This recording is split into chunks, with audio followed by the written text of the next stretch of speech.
First Corinthians chapter 3 corner. We will take it from verse 9. We'll take from verse 9, 10, 11, maybe and 12. Then after that ke sizawuthandaza umuntu ozonifundela, maybe ngakuhle ungafunda umuntu from a microphone. Ngilomshumayeli othanda uncediswa ngumuntu ofundayo. Ndishumayele along nomuntu ozanifundela, so ngicela uba angabhoreki. Hallelujah. Ngizawumane ndimcela ukuthi afunde. Ungafunda uhleli phansi umuntu ozosifundela. Izono zami zixolelwe, ngisindisiwe, ndamamkela uYesu waba inkosi nomsindisi wempilo yami personally. Hallelujah. Siyabulela kakhulu. First of all, sibonga uThixo osivulele umnyango ukuthi sibe khona kwingqungquthela kwinhlanganisela yabazalwane ibandla likaThixo namhlanje. Hallelujah. Sithanda ukwenza amazwi ombulelo kakhulu ku Tata uMakisi, Bishop Makisi ne Masibuyele ku Jehovah Revival Team ngethuba abasafotelona ukuba nathi sibe part yento uThixo ayenzayo this weekend at King Williamstown through this chariot called Masibuyele ku Jehovah Revival. Hallelujah. Asithathi kancinci ke siyabulela kakhulu Bishop nesiqeba oququzelela naso lenkonzo. Siyabulela kakhulu. Also sibonge kakhulu otata bethu bebekhona apha izolo. I've heard ukuthi inkonzo iqale izolo kwakhonzwa kwashunyayela. I'd love to honor the servants of God abaministershe apha izolo. Couldn't make it to come ngenxa ye-schedule tight ngento ze-family. Yesterday besikwi 21st birthday efamilini. Ndazama ukuhamba njengoba thina shumayela. Ndicinga uba i-funerals ezabantu aba-close, i-funerals not imicimbi ezabantu aba-very close to me endingakwazanga uzi-attenda this year ziyile ku-5 ngenxa yokushumayela. Ezinye ndihambe ndikhutshwe nje umzimba ekhaya ndiphinde ndihambe. So kwacaba ndiyamangalelwa ngokuba mfondini ifamily lena wathi awusenayo. Kwanyanzeleka ndibe khona kule 21st birthday noba kungathi into yomntwana, but I had to honor it. Ndangakwazi ukuya, ndangakwazi ukuba khona apha izolo, otherwise inhliziyo yami beyilapha. Nangoku ndiyafuna ukuyibeka i-apology for myself noba bese ndixolisile kwi-leadership ukuthi nangoku ndizophuma ndibaleke. Ndiyacela ibandla likaThixo lindixolele. Ndingumuntu othandayo ukukhonza nokushunyayezwa. But ke kwenzekile ukuthi this week umuntu waba ne-schedule very tight. Otherwise I would love to sit and be ministered unto. Hallelujah. Especially now that ndibe ne privilege yokuthi ndifumane this platform kaMasibuyele ku Jehovah. It's a grace that I do not deserve to be standing in this stage and sharing this stage with the great fathers and the great mothers of faith in our land. Amen. If I see apha phambi kwam bona otata bethu that I can boldly say they are the patriarchs and matriarchs of the gospel in the region of the SADC.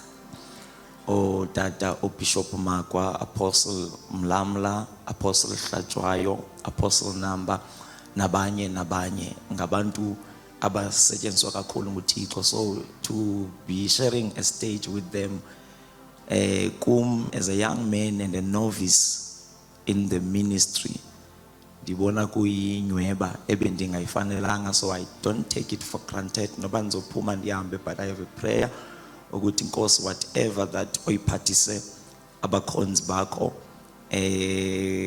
please connect me nam uze ungandedluli. Ndicela sibabethele izandla otata bethu ngegama lika Yesu. Masiye ke ezwini lenkosi ndingubakhusele igama lasekhaya umbulawa yifani nisindisiwe uYesu uyayinceda kakhulu impilo yami nditshatile nenkosikazi uSiphokazi Aviwe Mbulawa. Haleluya. Ya akakwazanga ke ukuza yena undihambele phambili waya emchatweni seprogramini emchatweni. I'm just praying for the grace of God uba ndimenze u3 okanye u4 ebhayi. Amen. So xa ndiphuma nje apha ndizawuphuma mhlambe ngingangabi sahlala naphansi. Haleluya. So unkosikazi ke ndithe makabe eyondimela in case ndingakwazi ukulenza ixesha andixolisele. Haleluya. Ndiyamthanda kakhulu Yesu bathandekayo wafika empilweni yami.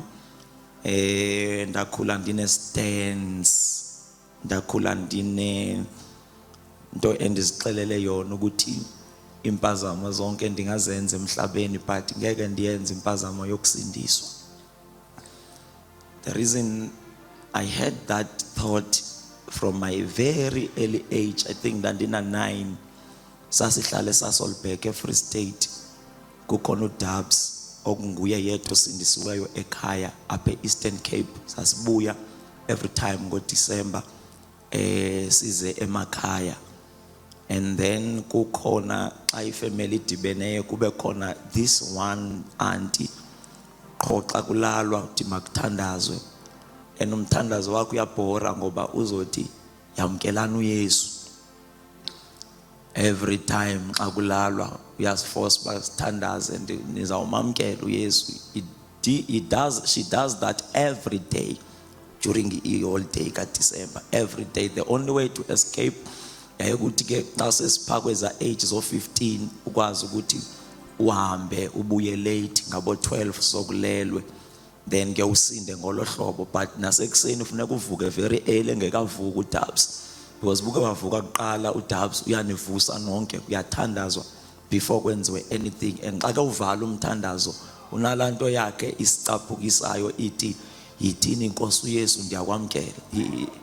She did that every time esithi makuthandazwe every time. So ke sakhula phansi sonke kwi-age yam efamilini simcaphukela simonyanya, sakhula siyonyanya insindiso.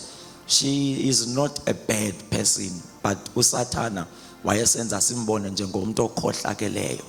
Wayengumuntu waye-instill discipline, wayengumuntu waye-strict, wayengumuntu ongacompromiseyo ngestand nangezitandard zikaThixo. So wakethi xa kemele izitandard zikaThixo uSathana senze sibone umuntu okhohlakeleyo. As a result phansi sonke efamilini sikhula sisithi ukhohlakele uDabs, sikhula simcaphukela uDabs. And then when I was old at age 16 ukuya phezulu ngase ndingena connection naye, wayengena number yam ndingena number yakhe. Hallelujah.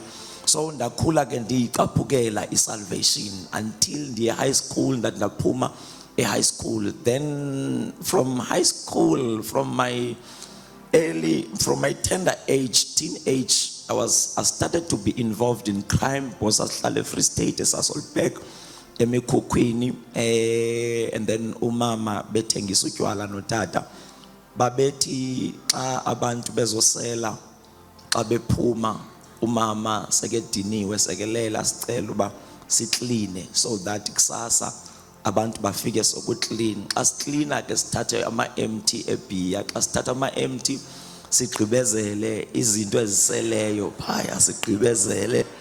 I think I did that. Ndikhule ekhaya kusesportini, ndixabuke ekhaya kusesportini.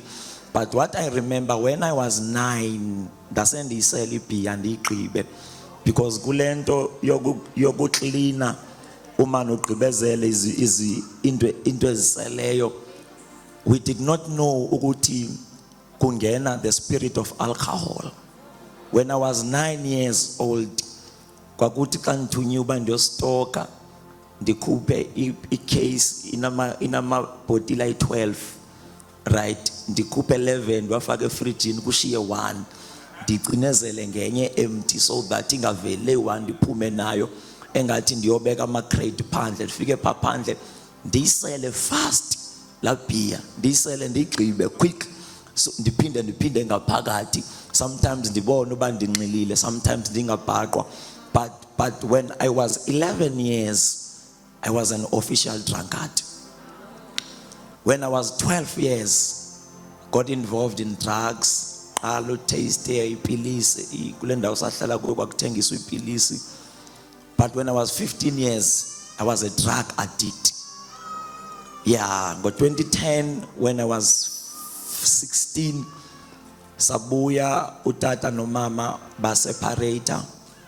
Umama intombi yaseGoli, utata wasemakhaya, utata wabuya wezemakhaya, ekhaya six boys and 6 girls.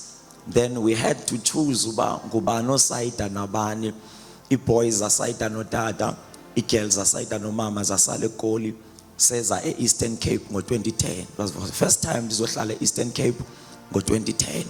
And then I did my grade 12. And pass grade 12, impilo yami yaba worse ngo-2012.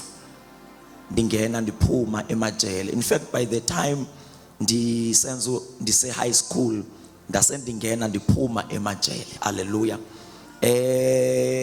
I'm still holding my stand ukuthi ngeke ndisindiswe. I remember high school babekhona abantu abasindisiweyo, notisha labasindisiweyo. They would try to convince me. Attention ke yayikum high school because ndandingumuntu onxila kakhulu, nosela kakhulu, nohluphayo. But isimanga ndandiperforma better than many of the learners abangaseliyo, abangahluphiyo, abanormal. So yabenza lento tisha babene concern as to say, if lo muntu angaba right, that means he can be a star to the district and to the region. It's just that uphazanyiswa zezinto. I remember in 2012, they even organized a rehab for me. The winter school, ndangayi winter school for 2 weeks, ndaye rehab. For the first time, I think after 9 years, kupheli 2 weeks, ndingachayanga, ndingaselanga. But xa ndibuya rehab, into endayifunayo yilebe ndingayifumani for the 14 days. First thing endayifunayo ndafuna umchayo. So the 14 days ndihlele rehab, it was in vain because the first day coming from rehab. Then got 2014 ndabanelishwa i-crimes ebendizenza kwakuzinto kuthiwa zi-common cases ezokugweba 12 months and then you will stay there for 4 months. Kuthi ngoba uyafunda unikezwe iparole uyoyigqibezela i-8 months ngaphandle. Ezinye you will be just given a warning, ufumane warning. But in 2014 we committed a crime, a robbery. Robbery ifolisha phansi kwe-crime criminal acts okuthiwa zi-serious cases. I-robbery endandiyenzile, it was robbery with aggravated circumstances.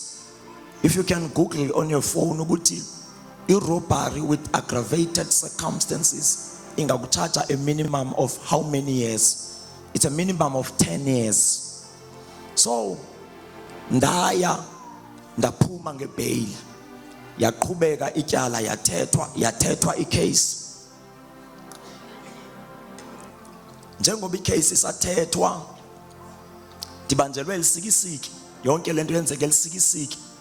Kanti njengoba ngibanjiwe elisikisiki, la Dubs ndimcaphukelayo is organizing his church, her church, to go home and visit her home, which is ikhaya Khululam eMount Elif.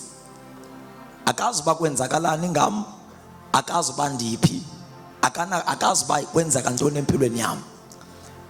Man phuma ngebail 2014 ndahlala elisikisiki for a week. ndayo appearisha ecourt. I think ndase appearisha okwesininzi, nda appearisha 4 times okwesine, ndathola bail ngose ndiphumile bail. Ndithola bail even without the consent of my parents. Ekhaya kwaziwa uba ndisejele, ekhaya kwaziwa uba ndisengqungqushe iFET college. Ndandihambe ngoJanuary, ndafunda January, February, ngoMarch ndasiyeka isikolo. May, March, April, May, June utata uyayifaka imali yokutya neye-rent from his old age grant. Kanti isikolo ndisiyeke ngoFebruary. So ndaphuma ndazibheyila, ndahlala, ndandili 28, so ndasendikwazi ukuzibheyila. Ijele was more like a home, a friendly place to me, because ndaba ne privilege yokuthi ndibe close nabantu abane high ranks kwinombolo. So ke nami ngo2012 ndayithola eWellington eMthatha. Inombolo ndayithola eWellington eMthatha, ndakuthiwa ndindoda emnyama eNtshonalanga. Xa uqala kwi-introduction enombolo, xa ufika uthiwa uyinto okuthiwa nguGcoco, uGcoco enumber 2 eMasayijeni. Ukuthi usebenzela i-generals, wena uyazisupplya, you make a way ukuthi kungene icuba ejele njalo njalo. That is your work. It's an entry level eNtshonalanga. Ndifumana eWellington for the first time ukubanjwa kwi-maximum prison eWellington. Isele sinabantu abayi-100, ibhedi nguphansi phezulu. Xa ungena kumnyama eseleni, ungena wenzelwa ingxolo, ungaba dizi uwe kukoyika. Kuthiwe wash, yes, ziphi, yes. Ube dizi, wethuke. Kanti le ndoda endibanjwe nayo yi-general eNtshonalanga. Yili 28. Zange kuphele nosuku wanegotiate uba no, mandingaxhatshazwa, mandikhawulezwe ndiqashwe ndinikwe inombolo. Ndasinda kanjalo, zange ndaxhaphazeka ejele. Yaba libhongo lento yokuthi ndithola inombolo, because in our community, in our society, umuntu onenombolo uqhwatshelwa izandla, ungathi yinto especial. Kanti uSathana undiqhubela engcwabeni. Hallelujah. So elixesha ndiphume ngebheyili, uDabs organizer iprayer ukuthi makuyovisitwa ekhaya, kuyothandazelwa ikhaya lakhe. So ndiyaphuma, kube khona into ethi mandigoduke ndiyozixela ekhaya ukuthi number 1 isikolo ndasiyeka ngoFebruary, number 2 ndide ndabanjwa ndinetyala endilithethayo, which is a very dangerous case engandigweba iminyaka. And I had already pleaded guilty, because illegal aid igqwetha elikarhulumente landi advise uba to make things to be better for you, veluthi uba you are guilty, because awuna double up. The only thing I will negotiate kukuba ungagwetywa kakhulu, but ukugwetywa kona uzawugwetywa. So kwakhona into ethi mandiyozixela ekhaya before ndigwetywe beve sokuthiwa nditsala 15 years. I went home, it was on Thursday. Xa ndifika ekhaya bayaklina. Xa ndibuza uba kuklinela ntoni, kuthiwa no, uDabs ufonile, uhlala eMthatha uDabs, wathi uyeza nomfundisi wakhe nebandla lakhe bazise umthandazo apha ekhaya. So bayaklina, it's on Thursday, nam ndifika kuyaklina. Xa ndiyiva le nto ndicaphuke uba hey madoda, ibhadi lokuthi ndibuya ekhaya noDabs naye nanku uyeza. Xa ndibeka ibheg ndihamba, ndive indaba zelali ukuthi apha opposite ekhaya kuphuma ithwasa, kuphuma isangoma. Same Saturday uDabs azofika ngayo. Ndazixelela uba no, bazothi xa besemthandazweni ndibe ndingapha eNtlombeni. Nyani yaqala intlombe on Friday, ndahlala eNtlombeni the whole night, kutyiwa umqombothi neSmirnoff. The whole night ndalala eNtlombeni kwasa. In fact akulalwa eNtlombeni, kuqhwatywa kuse. Wabetha u10 Saturday the morning, wabetha u10. Xa ndiphuma ndiyochama, ndabona iContam ime ebaleni ngasekhaya. Ndayibona iContam ime ebaleni, ndaqonda uba ubufikile uDabs nomfundisi wakhe. Ndaphinda ngaphakathi, mandibuyela ngaphakathi, zangabethe u2 kwangena abantwana abancinci bethi malume uyacelwa ekhaya. I don't know uba intoni eyenza inhliziyo yami ibe soft, because ndave ndaphakama ndaya ndizixelela uba ndizawuvela nje ndibaphendule ndiphinde because ndase ndine-plug already. Ngoba xa une-plug natural ndingumuntu onentloni, but xa ndiplugile ndandiyingozi. Ndandiyingozi xa ndiplugile. Ndathi ndiyaya ndafika kuhleliwe phansi efletini, ifemeli ehleli ngaphambili, ndayohlala ngasemva ekoneni. Umfundisi ke mengaphambili wathi, well done boy, bese silinde wena. Seke ikhilile iBhayibhile, Luke chapter 1 verse 37, for with God nothing is impossible. Ndasivala indlebe zami mpostile, because ndiyayazi uba ekugqibeleni kuzawuthiwa masindiswe, because uDabs has been always like that. Ndasivala indlebe zami njengoba eshumayela, andiyinakanga le nto ayithethayo. But xa sekevala wathethi statement esithi, noba yintoni eyoyikisa impilo yakho, sizoprofeta kweli khaya lakwambulawo ukuthi with God nothing is impossible.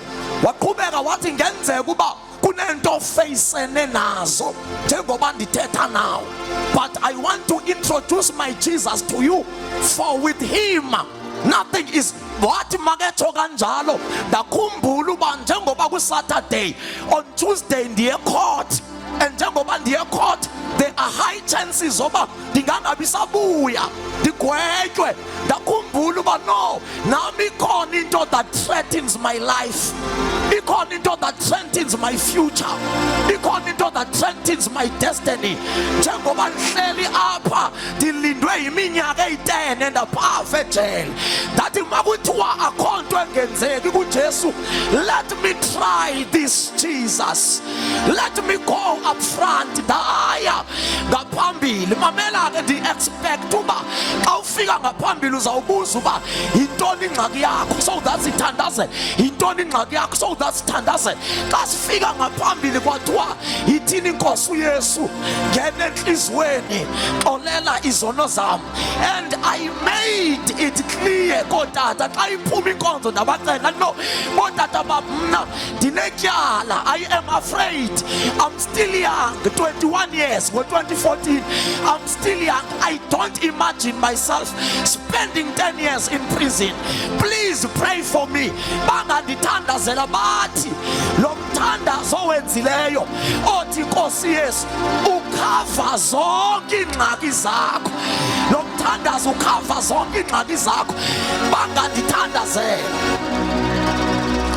Ya ndahamba on a Monday ndaya eLisikisiki, mandifika eLisikisiki ndalala. Tuesday, to cut the story short, i-case number yami yabizwa, eyokuqala yabizwa, ndaya ngaphambili, nale ndoda endimangalele yabizwa yeza ngaphambili.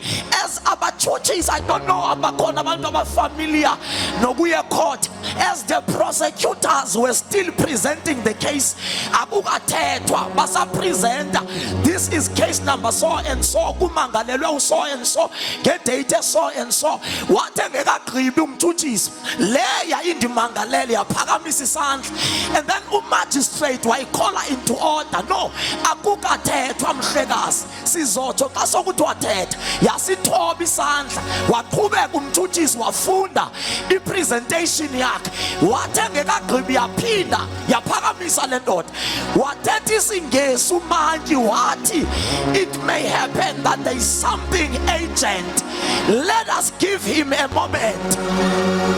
Wanikezwa xa kethetha wathi mhlekazi, ngenxa yoba I'm writing exams, I withdraw the case. What ngiyacima ityala, wathi ngiyacima.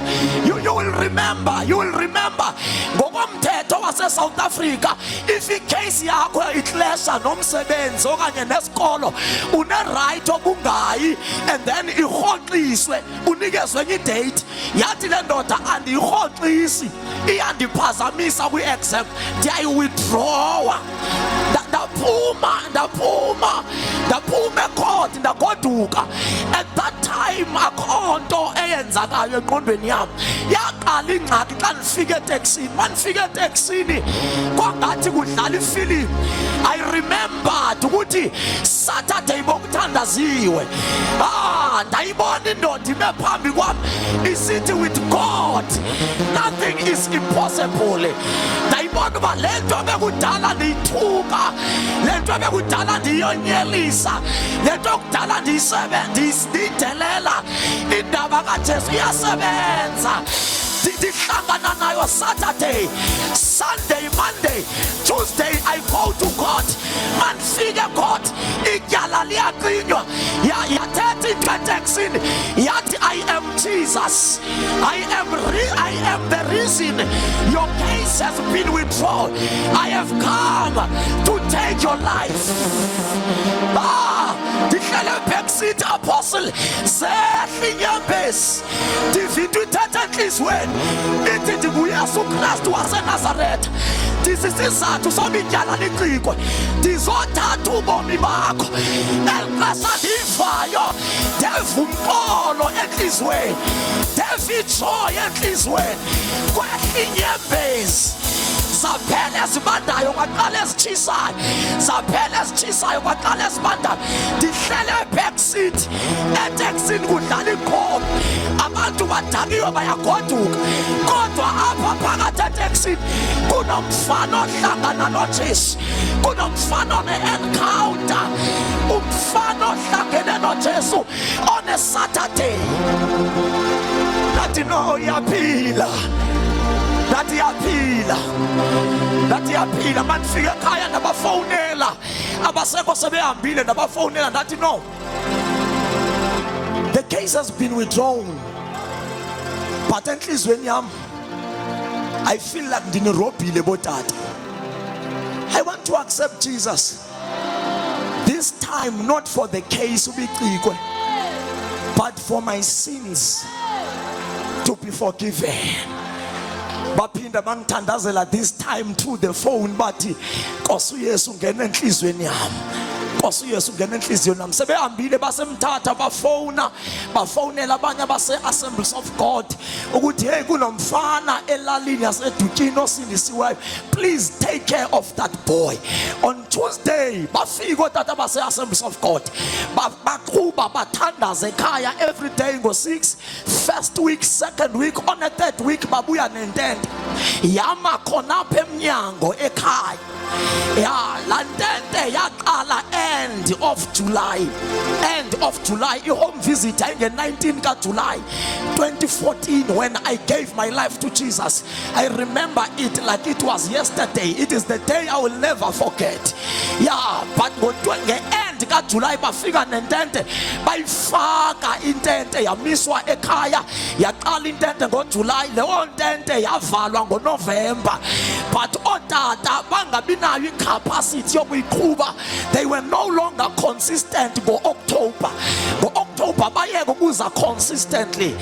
Kwathi ukuthi phakathi kwabantu abahamba intente abalapha kwi-village ekuhlaleni ngogogo nomama nabantwana abancane, I was the only young man, 21 years. One day wangafika umfundisi engathonga uba akazufika, wabetha u7 kwabetha u7:30. Usually kwakushunyelwa ngo7 kwabetha u7:30. I knew in my spirit ukuthi namhlanje I'm going to take over. Ndiyayithatha ipulpit. Ndaqala, I don't know the Bible, but fortunately phakathi kwabantu babeshumayela there was one preacher I loved.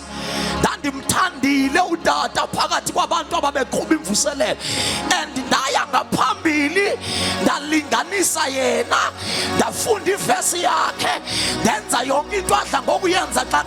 But isimanga xa ndithi let us pray, ngoba naye xa bevala wayesithi vala amehlo akho siyathandaza. Nam ndathi vala amehlo akho siyathandaza. Xa ndiphakamisa wam amehlo kunabantu abame phambi kwam, xa ndibajonga they are in tears. Kusumayela umntu olinganisa umfundisi, kusumayela umntu ongayaziyo iBhayibhile. Andikabi nayo iBhayibhile, but when I preach abantu are being blessed. Ndabathandazela xa ndibeka isandla abantu bayawa ngoba postile unamba basekuqale iordination, because by the time unikela impilo yakho kuYesu, iordination yakho is due to be activated. Then it will be depend uba udisciplishwe phi ngabantu abanjani abakwazi ukuyidisena, ngoba asifani. Bakhona abantu bokuhlaliswa balinde 10 years ecaweni, but bakhona ababethwe ngumbane indaba yabo iyaphuthuma. You can't treat them with a blanket approach. Uba treat ngesithathe esiyi-one. Hayi basalwane, asizangapha ngendlela efanayo, asizangapha ngereason efanayo. Some of us udaba lwethu liyaphuthuma. Yeah. 10 years before this year, 10 years back, bendisethaveni. 10 years back, 10 years back, bendilala esitratweni. Kuthi xa kupeywa ngepeyi yogogo ndiyolala eMount Olive Town, ndiphushe loo mama itroli, ndibasela igrosali erenkini, bandipha ama-R5. Lama-R5 adibane, xa kutshona ilanga ndibe ne-120, 110, ndihambe ndiyosela. 10 years back, 10 years back, ndandithi xa ndibuye ekhaya abantu bavala iminyango yabo ngoba kubuye isela, kubuye umntu one-negative influence kwii-teenagers zendawo. But guess what? Today xa ndingena elalini wonke umntu urhalela uba ndiyonyathela kwakhe. I don't work. I'm coming from a very poor background, but andifike ekhaya. Ndiyatshata ngo-2020 ngoNovemba, tshatele eMthatha, sihlale eMthatha. NgoJanuwari sigoduke. Xa ndifike ekhaya ingapheli hour. Xa ndifike ekhaya ayiphelanga i-hour kungena abantu abayi-8, one by one. Mfundisi ubuphi okoko sikulindile? Mfundisi ubuphi? Unkosikazi wamangalo, what's going on? Usisangoma, kwenzeka ntoni? Because people are coming here bazisa abantwana babo. Nanku umntwana wami, please talk with this boy. Ansiniswanga mna kwedini, ngeke ngisindiswe ngenxa yakho. Kodwa nanku unyana wami, lento yakho ingamthinta unyana wami. Nanku unyana wami, lento yakho ingamthinta unyana wami. Because the ordination was already at work. The ordination was already at work. Your ordination ayizulindi cawe yakho.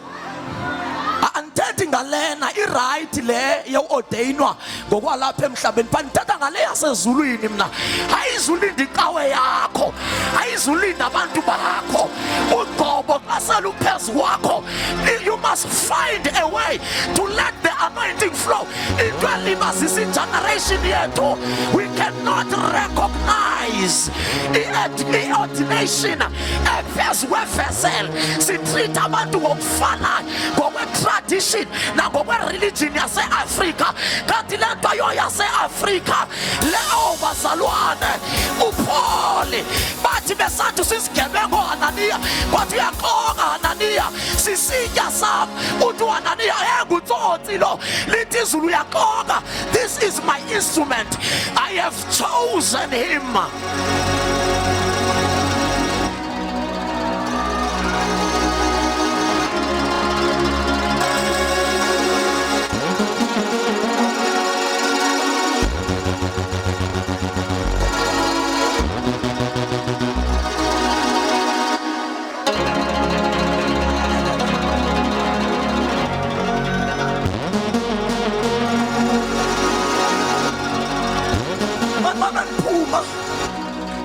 Ngo-September, November, otata base-Assemblies of God bani-aplayela bandifunela isikolo.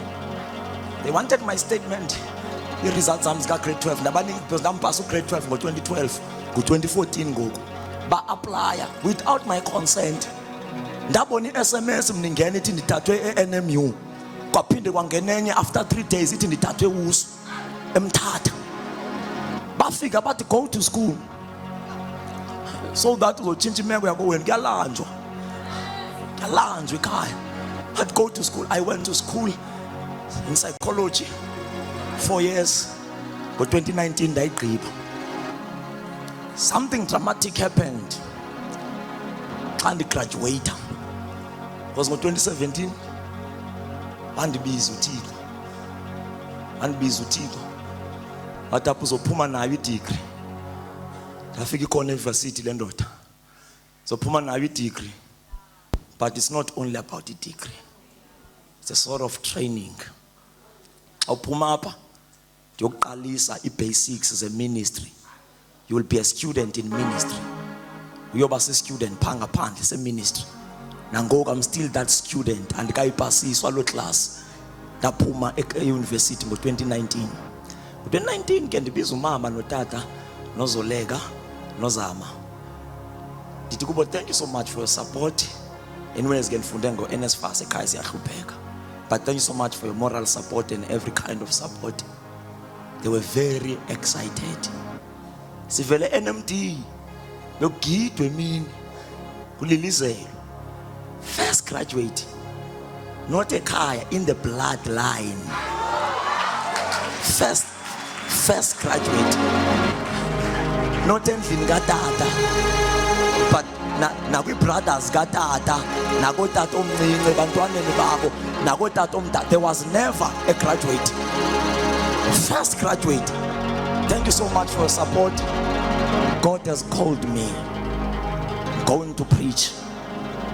Wakhala umama bendithi nguwe zosikhupha endlaleni. Ndahamba ndayoshumayela. I had to go back to her and ask her, ngeyiphi engcono ukuba ndiyoshumayela ndingabi namali okanye ndiyofuna imali ndiphinde ndibelisela? Because God told me uba andiyoshumayela, I will go back to the life I was living. Athi mama ngeyiphi engcono kunalampilo ndandiyiphila yokungena uphume emajele? Athi mama no, go and preach. Go and preach. Started to preach ke from varsity until now. I'm preaching my convictions. I'm preaching what God has spoken in me. And ithunywa icawe. I have people that I submit to. I have mentors, but andithunywanga ngabo. Into endiyenzayo ndithunywanga ngumuntu. Ndiyamkele enkosini. Into kuhamba ndiphakamisa uJesu. Ndiyamkele enkosini. Ndiyamkele enkosini. Andithunywanga ngumuntu. Ndiyamkele enkosini. Bayadingeka abantu in our days abamkele enkosini as they are doing in ministry, as babe senza into uThixo ababizele yona, but babe kanti banento abayamkele enkosini. Lento endiyenzayo ndiyamkele enkosini, and ayikho into that can stop me. The only thing that can stop me is the only one person that has sent me. The moment wethi yeka ndingayeka, kodwa ngaphandle kwakhe ayikho into engandistopa, ayikho into engandenza ndiyeke, because nguye ondithumileyo, ndisebenzela yena, ndakhela yena. Apha besifunde khona masithandaze ne-10 minutes. Paul uthi I build like a master builder, and then uthi phezu kwesisiseko endasibekayo, esisiseko sasinguKristu. Uthi makungabikho mntu ubeka enye into. Uthi makungabekwa golide, makungabekwa siliva, makungabekwa precious stone upon this foundation. And uthi uPaul uthi ubeke isiseko esinguKristu. Uthi phezu kwesiseko makungabi sabakho nto isiseko sokwakha umsebenzi kaThixo is Jesus Christ. Ikhona into enelishwa kwezinsuku zethu zokushumayela, indaba kaJesu. Ikhona imessage engena lakhe kwezinsuku zethu zokusindiswa, indaba kaJesu. Kukhona abasebenzi baninzi but basebenza outside the foundation, which is Jesus Christ. Is foundation esibekelweyo kuJesu, into esithunyiweyo kuJesu, ngoba ibandla lelakhe, ibandla lakhelwa kuye, ibandla lakhiwa kuye. Into uThixo ayifunayo, Bishop Makisi Sithandaze, udinga abakhi. uThixo desperate for the builders.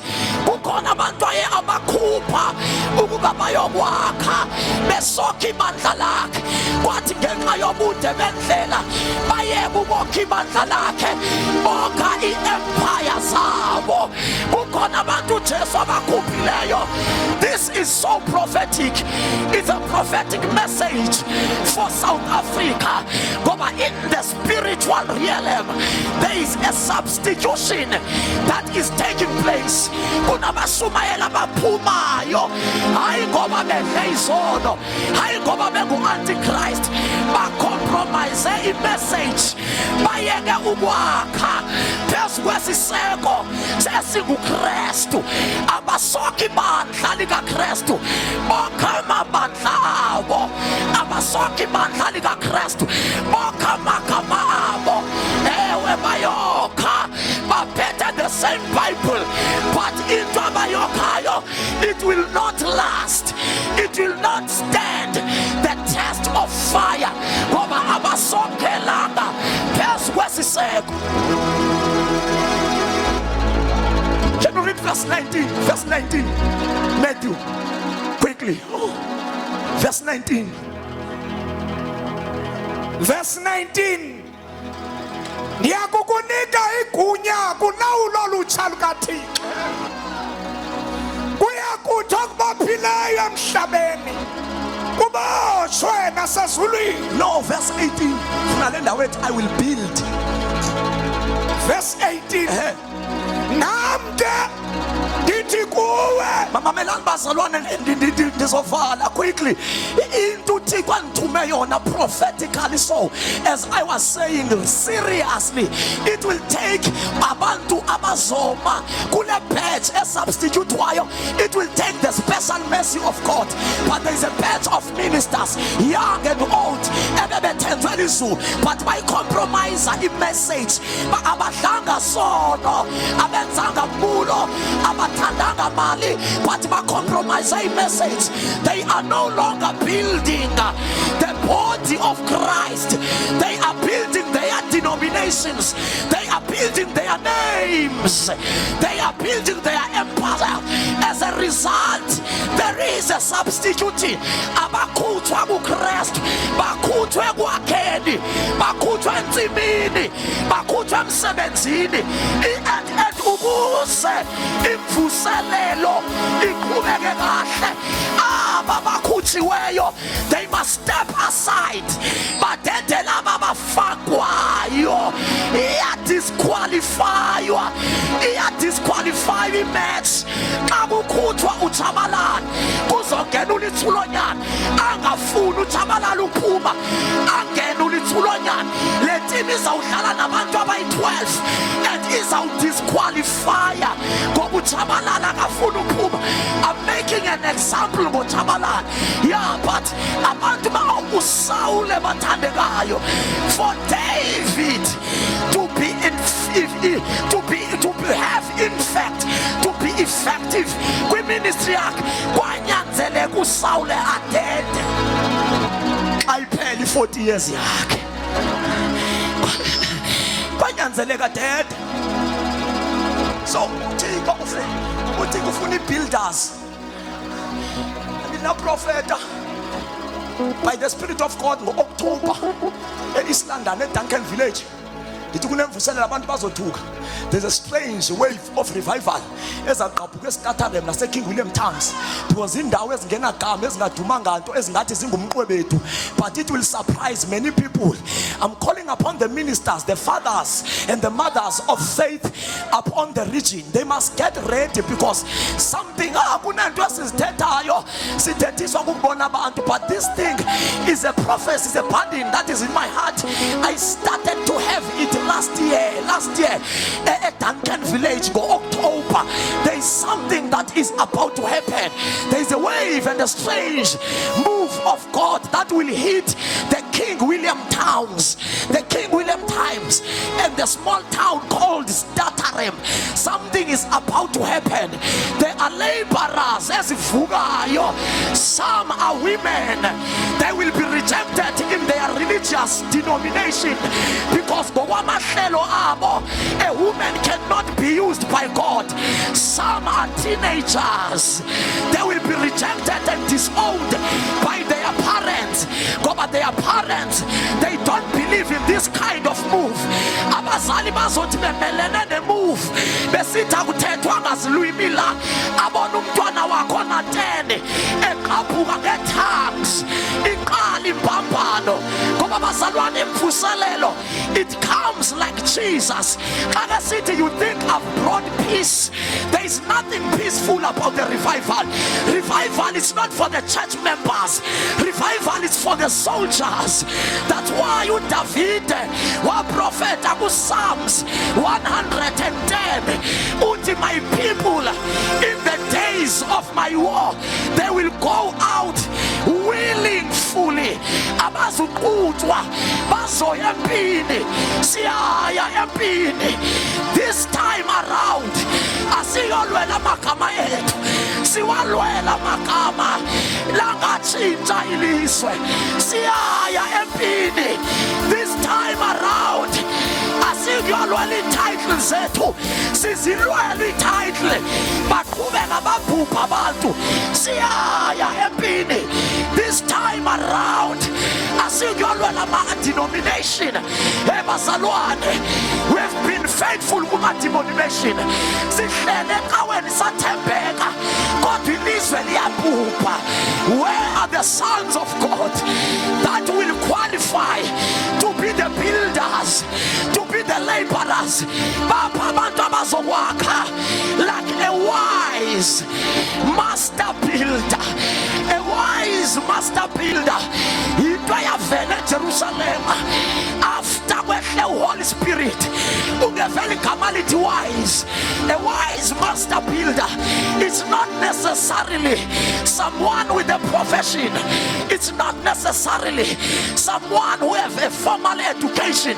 No, babeshumayela abapostile, bamangala abantu, but they are untrained, unschooled, uneducated, but such a boldness. Kunabantu abazovuka having no education, abakabinayo humanetics, abakayazi homiletics. Homiletics is good because it will capacitate you, but God does not wait for homiletics to use a vessel. Angamusebenzisa izokuthola phambili. Bazalwane, izosithola phambili Bible school. Mayisithole sishumayela, mayisithole sebevuka abafileyo, mayisithole sebebuyela enkosini abantu. Where are the believers who will rise to build up the church of God? Uthi I will build my church. Lelakhe lakhiwa nguye, elakhela kuye. Maphinde lelakhe lakhiwa nguye, elakhela kuye. But the tricky part is that akelakha akasazuza esibelekweni sikaMaria azohlala emhlabeni. Wahamba kasekho emhlabeni, wathemba abantu bakhe to be the extension of his ministry, of his vision, to be build the church. Wathi xa ibabiza, abanye ngabapostile, abanye ngabaprofeti, abanye ngabavangeli, abanye ngabashumayeli, abanye ngabapastor, ngabalusi. Those people, those are not titles. Abo bantu abathulwanga ngabantu, abo bantu base-ofisini. And one other thing that God is doing is raising the prophets. Over every move of God that you find it difficult to get his way through the church. Kuvali religion, kuvali tradition, kuvali principalities, kuvali powers. Every move of God, there must be a certain kind of prophet, the kind of John. Aba propheti abangafumani instruction from men. Aba prophet abafumana instruction from God. Yatandaza ngoba bakhona aba prophet apparently. We have two kinds of prophets. Kunomprofeti ngokwe gift, kunomprofeti ngokwe gift. Lo une gift, he's a prophet according to 1 Corinthians chapter number 12, chapter number 14. Unasipho sokuprophet. Lona ungumprofeti akanasipho, usisipho akanasipho, akasebenzisa into ukuzadlulisa imessage, ukuzaministerishe, but ubuyena bakhe noma une-stress angathengena kulamnyango ecinga ischool fees enhloko sabantwana, but because he is a gift akengena ivele itshintshe i-atmosphere. He is not even aware, he did not even plan it, but by the virtue yokuba he is in the office akanasipho, usisipho uqobo lwakhe. Usathana kabafuna aba ngoba aba ba-dangerous. When this man in this office walks into the church, noma akekho active, noma ucinga izidresi zakhe, but ama-satanist akhonekile, they are intimidated. Bathi uyasibona, ewe angangababoni yena kodwa i-office iyababona. So they are the threat to the devil. They akabafuna uSatan, ufuna sibe nabo abaprofeti but baphelele apha. Aba banesipho ukuza sebenze, usebenzisa isipho. Lona kanasipho, usisipho yena. Lona uxhomekeke kwisipho. Most of the time aba, they edify the church, they encourage the church, they exhort the church. They are limited to that. Baya edifier, baya encourager, baya exhorter without being sarcastic. Ngaba most of the time badla ngokuthi ndinani, hambani, ndehlile. That is not wrong. That is not wrong. That is the ministry. They communicate the love of God, but they are so limited to that. Ngeke bayenze into. And uba ngabi bandla lazi lo yedwa, alimazi lo, mhlaba uvuka lo, lizothi uyadelela lo, ngoba lona uvela njengoJeremiah. He has sent to uproot, he has sent to destroy. Lona he can uproot, Lona he can tear apart, Lona he can plant. Here we go, Lord. We are fana noJohane owaphakamayo, kwathi kumnandi kukhonzwa, yaphakama lanto, yathi nzala ndini yamahamba. Kuba nonixeleleyo, uma nibaleka iqumbo kaThixo, imessage yakhe iradical. He is so brutal to the enemy. We need these prophets. Sithi ngamantombazana azawuphakama wathi thus says the Lord, thus says the Lord. Noba abayamkeli lento oyithethayo, thus says the Lord. Mamela ndukubalele, don't change that message. Ngoba uThixo will begin to send you and give you messages that seem to be radical. Kuzawuthi uyadelela, kuzawuthi awukho disciplined, but don't change. Thus says the Lord, thus says the Lord. Baba profeti abathandwa ngabantu, kuvamisile uba abaprofeti abanormal, the nominal prophets, the nominal prophetic grace, bathi bona biyane empini. Baprofete babe 400 besithi uJehoshaphat makaye empini, kuvela umprofeti ose-ofisini ongazoyika ikumkani. Umprofeti othi kumkani, you can chase me out of your domain, but I will not compromise the message of the Lord. Ithi iBhayibhile abaprofeti, abonke abaprofeti 400 of them, but King Jehoshaphat, go to the war.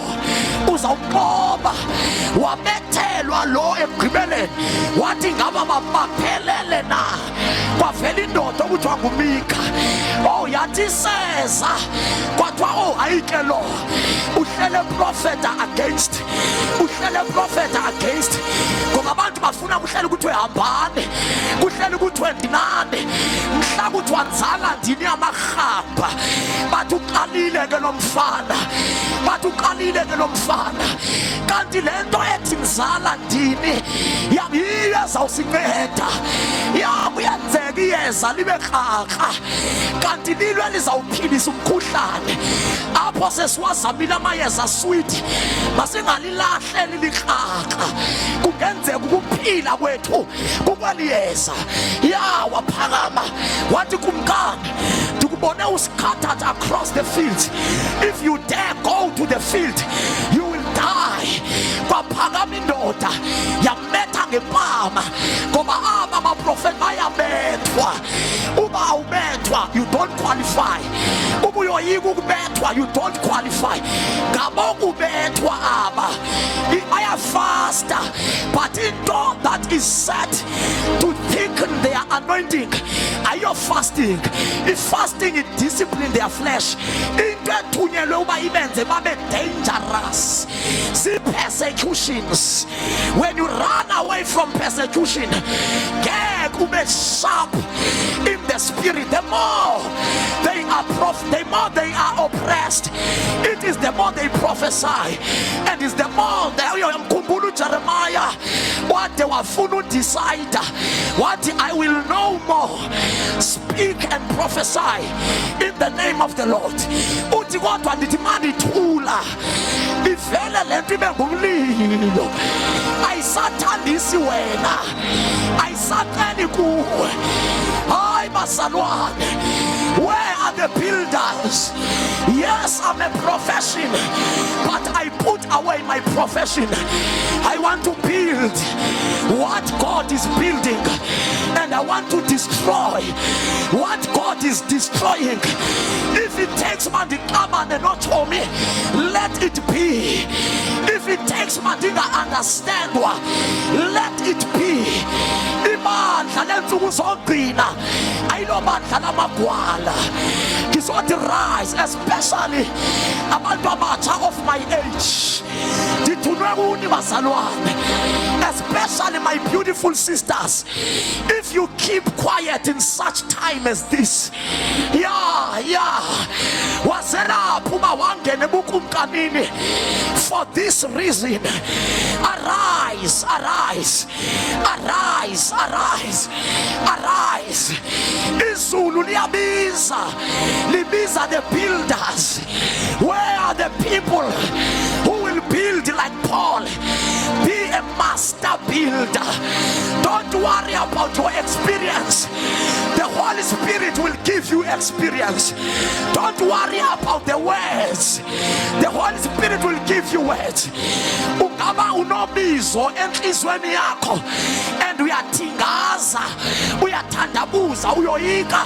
Ngithunywa kuwe ngizothi arise, Arise, arise, arise, for your time has come, and the glory of the Lord is risen upon you. Sengathandaza for 2 minutes. Vala amehlo akho. Kunabantu okuzo-ordainwa, abanye bazo-activatwa the ordination of their office. You've been frustrated ngenxa ye-call kaThixo phezu kwempilo yakho. Ngizothi sabela namhlanje, masibuyele kuJehova, masibuyele kuJehova.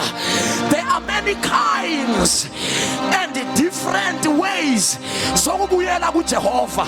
Ikhona leyo kwamkela uYesu, ikhona leyo ukuthi xa ubuwile uphinde uzibuyisele, ikhona le kaJohane okuthiwa Johane, come up hither. You are spirit filled, you are already operating in the prophetic, but I'm calling you to another dimension. Come up hither. Masibuyele, masibuyele, ngoba ukubuyela kuthi thina bangokomoya, ukubuyela ayikokubuya ezonweni, but it is to discover a current and the present truth. It is discovery of what God is doing. Ukubuyela kuJehova kahle kwiqonga lamasibuyele kuJehova. Only man that carry the grace and the anointing of the sons of Issachar that qualifies to stand here. Ngoba ngabo who will give direction to the church, but the church of God masibuyele, church of God masibuyele. Kuyangoduba, Jesus is coming back again. Asinokwazi ushiya ikawe sizo-replicate ikawe apha, asinokwazi ushiya religion sizo-duplicate religion apha. Where is our God? Where is our God? Where is the God of our fathers?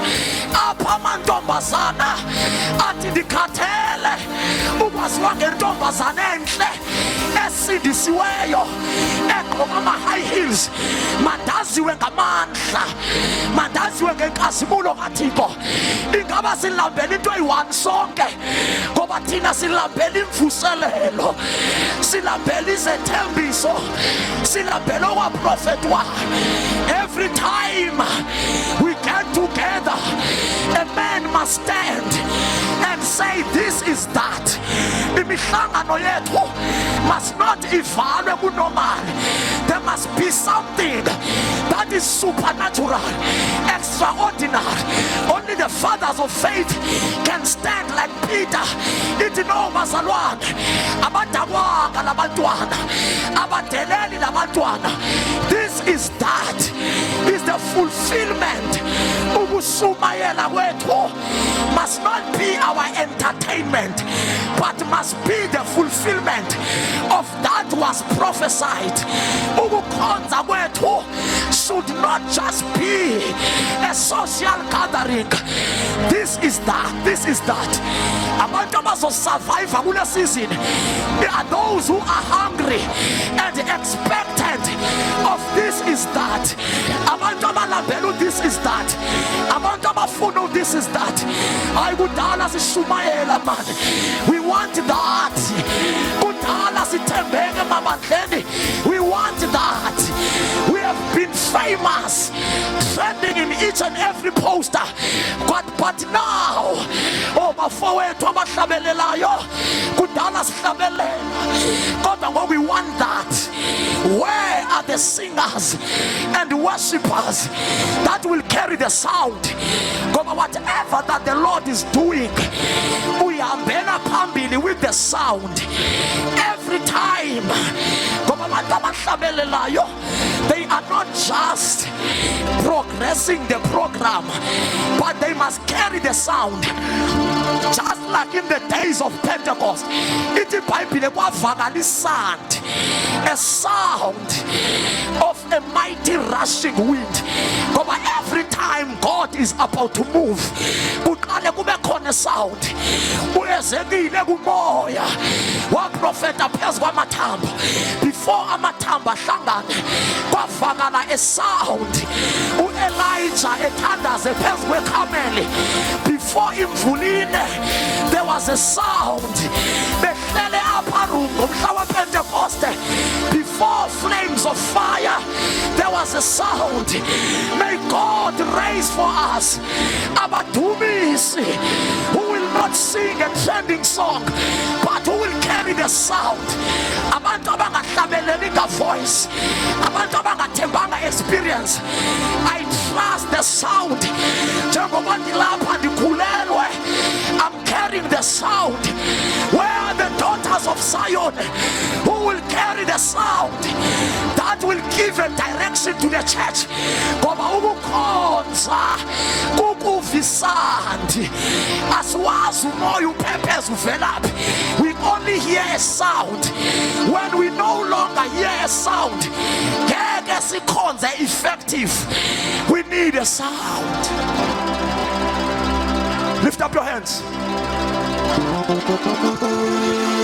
Ezoza ngaphambili umfundisi ozayo. Kodwa kunabantu abane edge.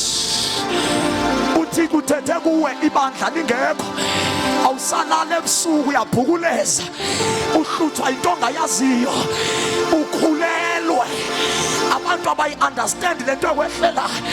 Uthixo ukubonisa izinto ezoyikekayo ngebandla. You are afraid. I am here to call you on behalf of Jesus himself. Kizothi come up hither. As I'm speaking to you, since I've started, something has been burning esuswini sakho phezu kwakho. Ngicela wena uqale uze apha ngaphambili. Ya unento ethi uThixo uthetha nami. Come. As you are coming, the anointing of God will fall upon you. Come. I want to carry a sound. I want to build like a wise master builder. A wise master builder. Ayingomntwana theology. A wise master builder. Umntwana moya ba Isaka. Wonyana baka Isaka. Umntu understandayo uba kunini ngoku. Number 2, ulindeleke ntoni ngoku. Lift up your hands. Close your eyes. Nokusesitulweni. Expect something.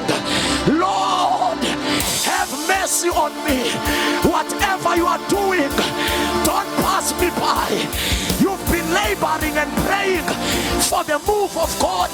Ithi lapho ifika khona ungabisa participate. God forbid. We will all participate in this end time move of God.